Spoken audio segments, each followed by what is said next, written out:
एक तरफ आप यूजीसी से इतने प्रोग्रेसिव कानून ला रहे हैं, दूसरी तरफ आप पार्लियामेंट में बीबीएसए 2025 ला रहे हैं। वो बीबीएसए जो कहता है कि यूजीसी को खत्म कर देंगे, तो अगर ये कानून आ भी जाता तो यूजीसी तो संस्थान ही नहीं बचती।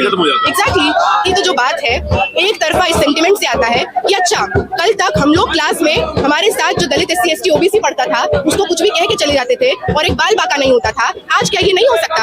हम कुछ भी नहीं बोल देंगे, हम कुछ भी नहीं कर देंगे। तो बात ये है कि डर इसका है कि राइट टू ऑपरेशन छीना जा रहा है। SC ST एक्ट लगा देगा, बिल्कुल। लेकिन किस तरह से आपके फोन, आपके मस्तिष्क तक ये हेट फैला रहे हैं। डाइनिंग रूम के कॉन्वर्सेशंस क्या होंगे घरों पे? इस्लामोफोबिया, कास्टिज्म, महिला विरोधी बातें। और ये ऐसा नहीं है पहले नहीं होता था, लेकिन 14 के बाद से जितना इंटेंसिफाई हुआ है ये बदलाव हमने खुद देखा है, क्योंकि वही सफर था स्कूल से यूनिवर्सिटी तक। दोनों ही जायज हैं, लेकिन आप इस प्रदर्शन को कितना जायज समझती हैं कि पहले भी कानून आए, उनका खुल के विरोध हुआ, बहुत लंबा समय लगा उन पर रोक लगने में, स्टे लगने में या सरकार को रोल बैक करने में, लेकिन ये कानून, ये केवल गाइडलाइन आती है, कानून भी नहीं है, तो इसको पहली ही सुनवाई में सुप्रीम कोर्ट स्टे लगा देता है। दोनों में क्या कोई डिफरेंस देखती हैं आप?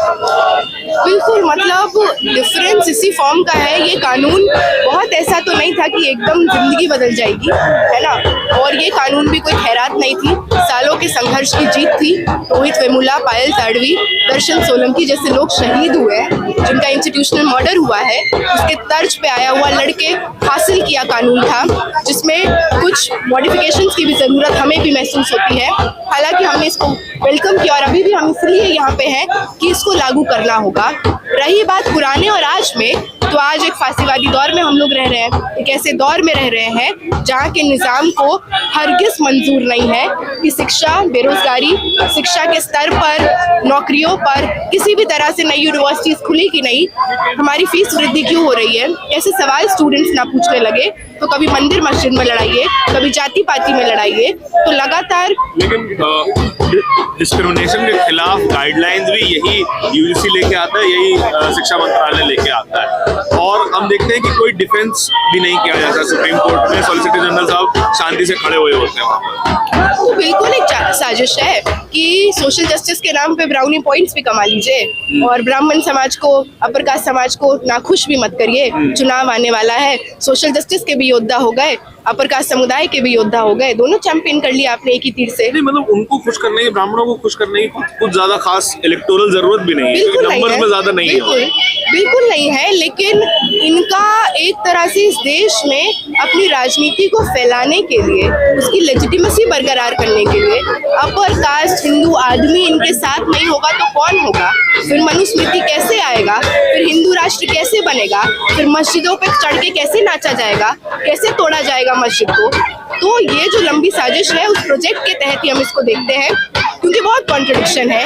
एक तरफ आप यूजीसी से इतने प्रोग्रेसिव कानून ला रहे हैं, दूसरी तरफ आप पार्लियामेंट में बीबीएसए 2025 ला रहे हैं। वो बीबीएसए जो कहता है कि यूजीसी को खत्म कर देंगे, तो अगर ये कानून आ भी जाता तो यूजीसी तो संस्थान ही नहीं बचती। एग्जैक्टली, यूजीसी खत्म करने का कानून आप उधर पास कर रहे हैं, दूसरी तरफ आप यूजीसी से बहुत सोशल जस्टिस की बात करवा रहे हैं। तो ये पहले से ही ये लूपहोल हमको दिख रहा था, पर हम ये भी जानते हैं कि आज के दौर में इस तरह का सामाजिक न्याय जैसी चीज पे भाजपा नहीं हो रही है। यूजीसी की जो नई गाइडलाइंस थी, उनमें सवर्ण समाज के मन में डर भी पैदा हो गया था कि अगर मान लीजिए हम दोनों की लड़ाई हो जाती है, मैं आपसे थोड़ा ऊंची आवाज में बोल जाता हूँ और आप जाके कोई कंप्लेन कर देती है मेरे खिलाफ, धारण ने बदतमीजी की, तो एक महिला होने के तौर पर भी आपकी सुनी जाएगी। अगर आप शेड्यूल कास्ट, शेड्यूल ट्राइब से आती है तो भी आपकी सुनी जाएगी, और मैं खुद को डिफेंड करते करते अपना एक एकेडमिक ईयर गवा दूंगा। तो ये डर भी तो मौजूद था, और जो कि जायज है। क्या महिला होने के नाते सुना जाता है इस देश में?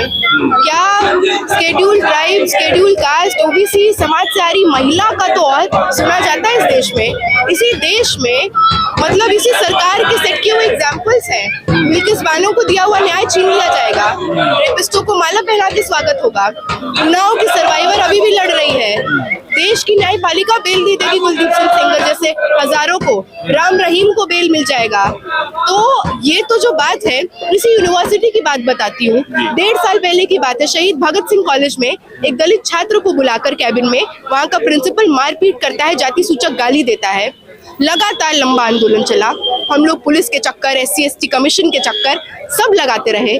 आज तक कोशिश चल रही है SC ST सेल में भी या फिर कॉलेज में या यूनिवर्सिटी में या कमीशन में या पुलिस के दफ्तर में जो Malviya Nagar police officer police station पड़ता है, उस जगह का जो जुरिस्डिक्शन है, वहाँ पे SC/ST मुकदमे के तहत एक FIR लॉन्च नहीं हुई है सर। अभी तक नहीं हुई? 1.5 साल। तो फॉल्स केसेस की तो जो बात है एक तरफा इस सेंटिमेंट से आता है कि अच्छा कल तक हम लोग क्लास में हमारे साथ जो दलित SC/ST OBC पढ़ता था उसको कुछ भी कह के चले जाते थे और एक बाल बाका नहीं होता था, आज क्या ये नहीं हो सकता?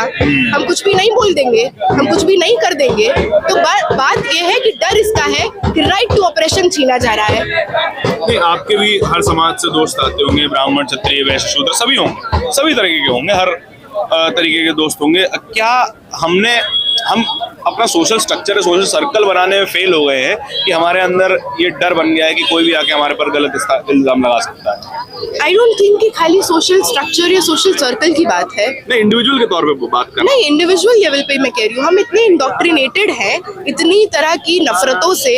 और आज जो एक बड़े मैकेनिज्म के लेवल पे जो चल रहा है, आप घर में आपके माँ बाप टीवी पे क्या देखते हैं, है ना, यही देखते हैं जो मीडिया जहर उगल रही है। आपके रील में क्या आता है? हर चौथी रील क्या आ रही है कि अरे राजपूत, अरे भूमियार, अरे ब्राह्मण, अरे बहुत अन्याय हो गया, उनका क्या, फॉल्स केसेस का क्या? किसी लड़की को प्रपोज करोगे, मना कर देगी तो वो लड़का SC/ST एक्ट लगा देगा। बिल्कुल। लेकिन किस तरह से आपके फोन्स आपके मस्तिष्क तक ये हेट फैला रहे हैं? डाइनिंग रूम के कॉन्वर्सेशंस क्या होंगे घरों पे? इस्लामोफोबिया, कास्टिज्म, महिला विरोधी बातें। और ये ऐसा नहीं है पहले नहीं होता था, लेकिन 14 के बाद से जितना इंटेंसिफाई हुआ है ये बदलाव हमने खुद देखा है, क्योंकि वही सफर था स्कूल से यूनिवर्सिटी तक।